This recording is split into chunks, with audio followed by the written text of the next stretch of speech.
IPO हो तो ऐसा, जी हाँ, ऐसी हमारी खास पेशकश इसमें आईपीओ बाजार से जुड़ी हुई छोटी से लेकर के बड़ी खबर तक उसका एनालिसिस सब करने की कोशिश होते हैं। 360 डिग्री व्यू आपको मिल सके, ब्रोकर्स क्या कह रहे हैं, एक्सपर्ट्स क्या कह रहे हैं, मैनेजमेंट क्या कह रही है, अभी क्या कुछ वहाँ पर वैल्यूएशन किस तरीके से दिखाई दे रही है और ग्रे मार्केट का प्रीमियम क्या दिखाई दे रहा है, इन सबको निचोड़ने के बाद आखिर में जो मक्खन निकलता है ऐसे आईपीओ में राय जो है आपको दी जाती है। हर्ष तो आज नहीं है, हमारे साथ अभिषेक हैं और एनएफओ पे लगातार इनकी नज़रें रहती हैं, अब आईपीओ पे भी नज़रें इनकी लगातार रहती हैं और उनका एनालिसिस सुनते हैं क्या कुछ कह रहा है।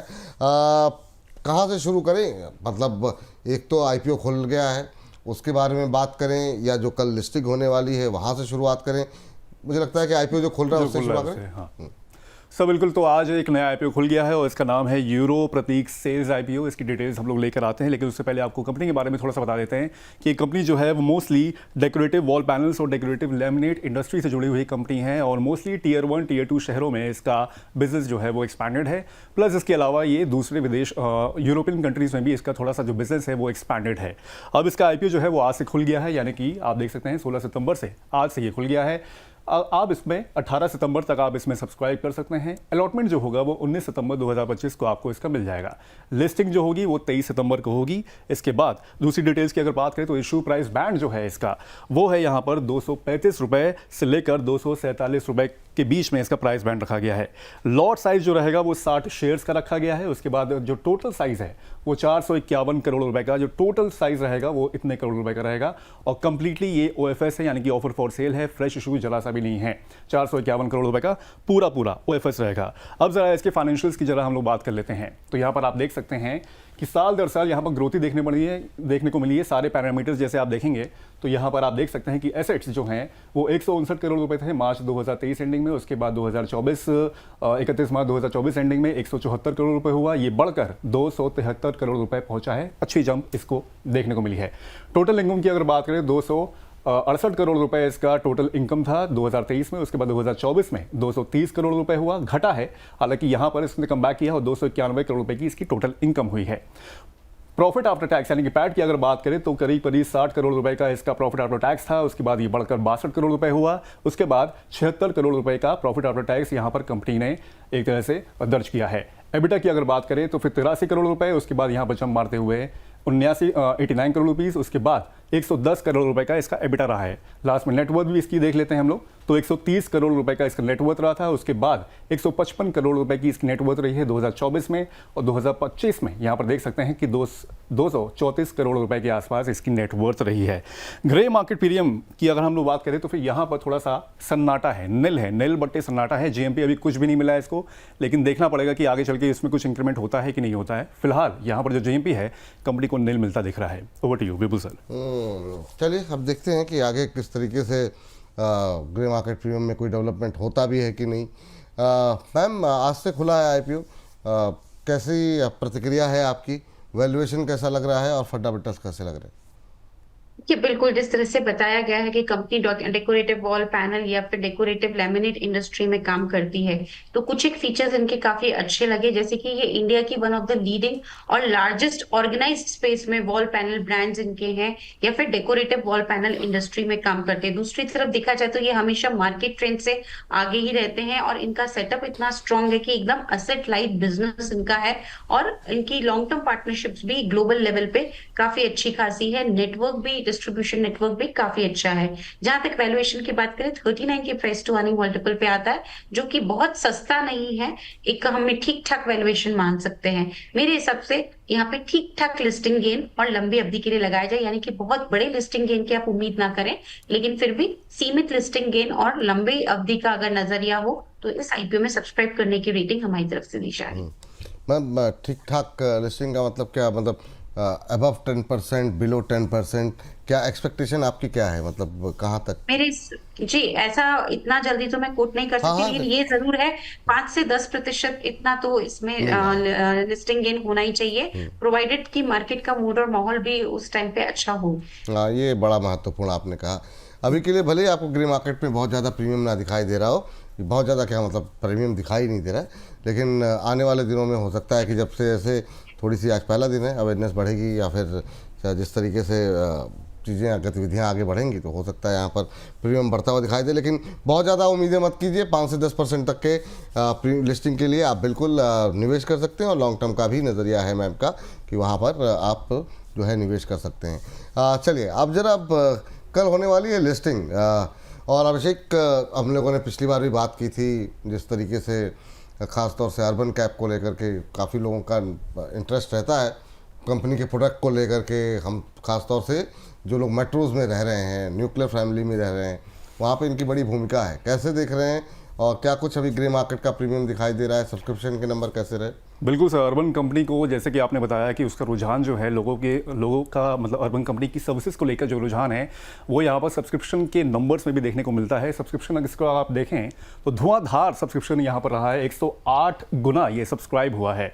तो मतलब जिसकी उम्मीद की जा रही थी, मतलब पहले दिन भी काफ़ी अच्छा इसको सब्सक्रिप्शन मिला था और दिन पर दिन बढ़ते ये आखिर में 108 गुना तक सब्सक्राइब हुआ था। जीएमपी देखेंगे तो इसमें भी काफ़ी अच्छा यहाँ पर इंक्रीमेंट हुआ है। 52% का यहाँ पर ग्रे मार्केट इसको मिलता है दिख रहा है, यानी कि 54 रुपये 5 पैसे का यहाँ पर जीएमपी इसको मिल रहा है। एस्टिमेटेड लिस्टिंग जो है वो आपकी 157 रुपये के आसपास हो सकती है, यानी कि 103 रुपये का पर प्राइस बैंड प्लस 54 रुपये यहाँ पर 157 रुपये 50 पैसे की यहाँ पर एस्टिमेटेड लिस्टिंग जो है वो कल यहाँ पर निवेशकों को देखने को मिल सकती है। चलिए, तो काफ़ी अच्छी ग्रे मार्केट के अंदर प्रीमियम देखने को मिल रहा है मैम। शानदार सब्सक्रिप्शन के नंबर, शानदार, बहुत लोगों को नहीं मिला होगा, लेकिन फिलहाल के पहले तो आपसे ये उम्मीद जानना चाहेंगे क्या करें अगर ये वाकई में अबव 30% या 40% प्रीमियम पर लिस्ट होता है? तुरंत प्रॉफिट बुक करें या आपको लगता है वेट करें, लॉन्ग टर्म के लिए भी रखना चाहिए? आपकी टिप्पणी क्या रहेगी? क्योंकि कई बार ऐसा होता है कि बहुत ज़्यादा जब प्रीमियम मिलता है और उसके बाद से मल्टीफोल्ड रिटर्न मिलने शुरू होते हैं और फिर वहाँ से ऊपर से गिर जाता है शेयर। आपकी टिप्पणी क्या रहेगी? देखिए विपुल जी, जब हमने इस आईपीओ को खुला था तभी भी डिस्कशन किया था, तो मैंने यही कुछ पॉइंट्स रखे थे कि आप बिजनेस मॉडल को देखिए, जो मुझे बहुत पसंद आया था और मैंने सब्सक्राइब की भी राय दी थी लिस्टिंग गेन और लॉन्ग टर्म पर्सपेक्टिव से। इनफैक्ट जो 2-3 आईपीओ खुले थे उसमें हमने टॉप रैंकिंग पे भी अर्बन कंपनी के आईपीओ को ही रखा था। अब अगर मैं बात करूं लिस्टिंग के दिन, तो डेफिनेटली लिस्टिंग यहाँ पे अच्छी होने की उम्मीद है। पीछे के कारण है कि इस तरह के जो कॉन्सेप्ट्स हैं ये काफी ज्यादा अब ट्रैक्शन में आ रहे हैं, अब ये काफी ज्यादा डिमांड में है। और दूसरी तरफ हम बात करें तो ये देश की इकोनॉमी में भी ये कहीं ना कहीं फायदा करते हैं, क्योंकि यहाँ पे जॉब्स काफी जनरेट होती है। और इसमें मुझे लगता है कि जब लिस्टिंग होगी तो अच्छे प्रीमियम पे होगी, वहां पे पार्शियली प्रॉफिट बुक करें, यानी कि कुछ ही मुनाफा वसूल करें। लेकिन मुझे फिर भी लगता है कि इसमें कुछ क्वांटिटी अगर अलॉटमेंट लगता है, आप लकी हैं कि आपको अलॉटमेंट मिला है, तो लॉन्ग टर्म पोर्टफोलियो में भी कुछ इसमें क्वांटिटी जरूर रखनी चाहिए, क्योंकि ये लॉन्ग टर्म के लिए भी मुझे बढ़िया कैंडिडेट लगता है। लॉन्ग टर्म के लिए भी रख सकते हैं, जिनको मिला है उनके लिए ये सलाह है कि आधा मुनाफा बुक कर लीजिए, आधे को आप लॉन्ग टर्म के रखिए। इस तरीके से आप अपना नज़रिया अपना सकते हैं। लेकिन मैम एक चीज़ बताइए कि जिन लोगों को नहीं मिला है, अगर ये किस लेवल तक लिस्टिंग हो जिसमें आपको लगता है कि वो सेकेंडरी मार्केट में भी एंट्री कर सकते हैं, क्योंकि आपको लग रहा है कि लॉन्ग टर्म में अच्छा करेगा, और कहाँ पे आपको लगता है कि नहीं, बिल्कुल एंट्री नहीं करनी चाहिए? देखिए, अगर जिस तरह से यहाँ पे लिस्टिंग अगर काफी बड़ी होती है जैसा कि उम्मीद भी हम कर रहे हैं, तो फिर मेरे को लगता है लिस्टिंग डे के दिन तो इसको छोड़ देना चाहिए, इसको थोड़ा सेटल होने देना चाहिए। लिस्टिंग डे के दिन इसमें तुरंत एंट्री करने की मेरी सलाह नहीं है, क्योंकि ऐसे स्टॉक्स जो रहते हैं वो थोड़ा लिस्टिंग के बाद जब सेटल होते हैं तो अच्छे प्राइजेस पे मिल जाते हैं। फिर भी मुझे लगता है कि इन एनी केस अगर 30% ये प्रीमियम पे लिस्ट होता है, 30-35%, ये अगर ड्यूरिंग द डे पे उतने प्रीमियम पे आता है, तो वहां पे फिर नई खरीद का मन बनाइए, नहीं तो लिस्टिंग पे इसको सेटल होने दीजिए और बाद में एंट्री करें। 20% तक का प्रीमियम मिल रहा है तो आप फ्रेश बाई कर सकते हैं। ज़्यादा अगर प्रीमियम मिल रहा है तो फिर अभी उसको सेटल डाउन होने दीजिए, कहीं ऐसा ना हो कि आप हायर लेवल पे फंस जाएं, फिर आस्था मैम से सवाल पूछें। तो पहले से ही आपको बता दिया गया है कि अगर ज़्यादा बड़ी प्रीमियम पर लिस्टिंग होती है तो उस दिन चुपचाप शांति से बैठ जाइए, नया ख़रीदारी नहीं करनी है। तो और बाकी चलते हैं अभिषेक के पास। अब अभिषेक, दूसरी कल कौन सी लिस्टिंग होने जा रही है? सर, कल जो दूसरी कंपनी लिस्ट होने वाली है वो है देव एक्सेलरेटर, जो कि कोवर्किंग स्पेस की कंपनी है। सब्सक्रिप्शन तो इसको ठीक ठाक मिला, अगर आप देखेंगे तो 64 गुना ये करीब सब्सक्राइब हुआ है। लेकिन जीएमपी जो है वो बिल्कुल ठंडा है, मात्र 1 रुपये का जीएमपी मिल रहा है, यानी कि 2.25% के आसपास। एस्टिमेटेड लिस्टिंग जो है वो इसकी 62 रुपये की हो सकती है, यानी कि 61 रुपये के अपर प्राइस बैंड प्लस 1 रुपये, 62 रुपये की ही यहाँ पर एस्टिमेटेड लिस्टिंग अभी फिलहाल देखने को मिल रही है जी। मैम देव एक्सीलेटर आप बहुत ज़्यादा बुलिश तो थे नहीं इसको लेकर के मेरे ख्याल से है? अभी क्या करना चाहिए? ₹1 का ग्रे मार्केट में प्रीमियम चल रहा है आपको, हालांकि ग्रे मार्केट प्रीमियम से कोई फ़र्क नहीं पड़ता आप कहती हैं, उसको आप देखती नहीं हैं, लेकिन फिर भी आपकी टिप्पणी क्या एक्सपेक्टेशन आपकी है लिस्टिंग को लेकर के?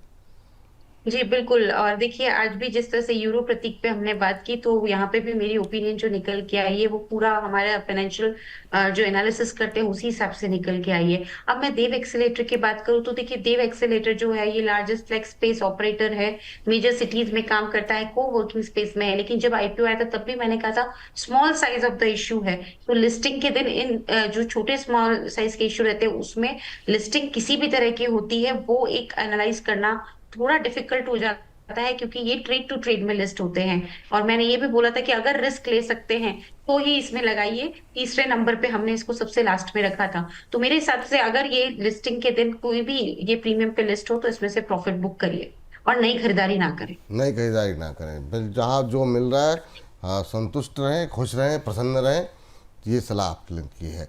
चलिए तीसरी कंपनी के लिए चलते हैं। तीसरी कंपनी तीसरा IPO जो लिस्ट हो रहा है कल, हर्ष। आज हमने जो तीसरी कंपनी रखी थी वो देव एक्सीलेटर थी, और जो दूसरी कंपनी रखी है वो है श्रृंगार हाउस ऑफ मंगलसूत्र IPO।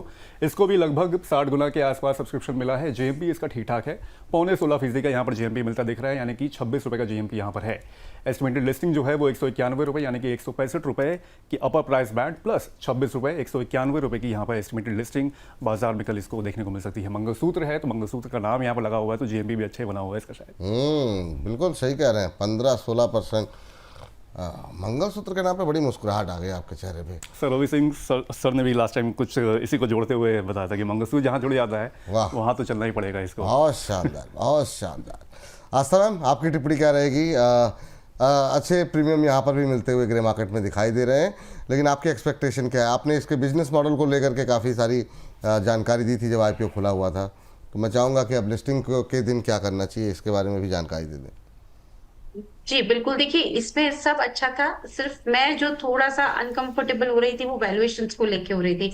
और मैंने ये भी बोला था कि थोड़ा और ये वैल्यूएशंस अगर ये अच्छे लेके आते थोड़ा और नीचे तो और भी अच्छा लगता, लेकिन फिर भी हमने सब्सक्राइब करने की सलाह दी थी, तो हम अपनी राय पे तो बिल्कुल कायम ही है। इसमें अच्छी लिस्टिंग होने की उम्मीद है, अच्छी मतलब ठीक ठाक लिस्टिंग होने की उम्मीद है, क्योंकि वैल्यूएशन थोड़े से ज्यादा ले लिए, 26 के प्राइस टू अर्निंग मल्टीपल पे आ रहा था, तो वो मुझे थोड़ा यहाँ पे बराबर सा लगा, मतलब बहुत बड़ा कुछ छोड़ा नहीं टेबल पे। तो इसमें भी मेरे हिसाब से लिस्टिंग तो ठीक ठाक हो जाएगी। तो लिस्टिंग के दिन पार्शियली प्रॉफिट बुक करें, पार्शियली वो लॉन्ग टर्म पोर्टफोलियो में होल्ड करें। और नई खरीदारी के लिए तो मुझे लगता है कि ये रुक ही जाए, लिस्टिंग डे के दिन इसको नई खरीदारी के लिए ना देखें। लिस्टिंग देख के नई खरीदारी नहीं करनी है। जहाँ तक का जो लोगों को IPO अलॉटमेंट हुआ है, आपको लिस्टिंग इन हो रहा है, कुछ प्रॉफिट बुक कर लें, कुछ आप रख सकते हैं। ये सलाह, यही सलाह है ना मैम? जी जी बिल्कुल। हाँ, मतलब पार्शियल प्रॉफिट बुक करें, बाकी आप चाहें तो होल्ड भी कर सकते हैं। चलिए बाकी जब कल लिस्टिंग होगी तो देखा जाएगा। कोशिश करेंगे एक बार फ़ोन करने की मैम को या उनकी राय लेने की, राय मिल जाएगी तो फिर बता देंगे आपको, नहीं तो फिर देखते हैं क्या रणनीति होगी। मैम जब दोबारा आएंगे फिर पूछ लीजिएगा अपने सवाल। तो बहुत बहुत शुक्रिया अभिषेक, ये बहुत अच्छी जानकारी दी आपने इन सब के बारे में। बाकी कल अब लिस्टिंग होती है तो हम लोग फिर से डिटेल में और ज़्यादा बातचीत करेंगे। बहुत बहुत शुक्रिया, थैंक यू आपका आज की चर्चा में जुड़ने के लिए। Thank you. तो फिलहाल इस सेगमेंट में इतना ही। इस सेगमेंट को यहीं पर करते हैं समाप्त।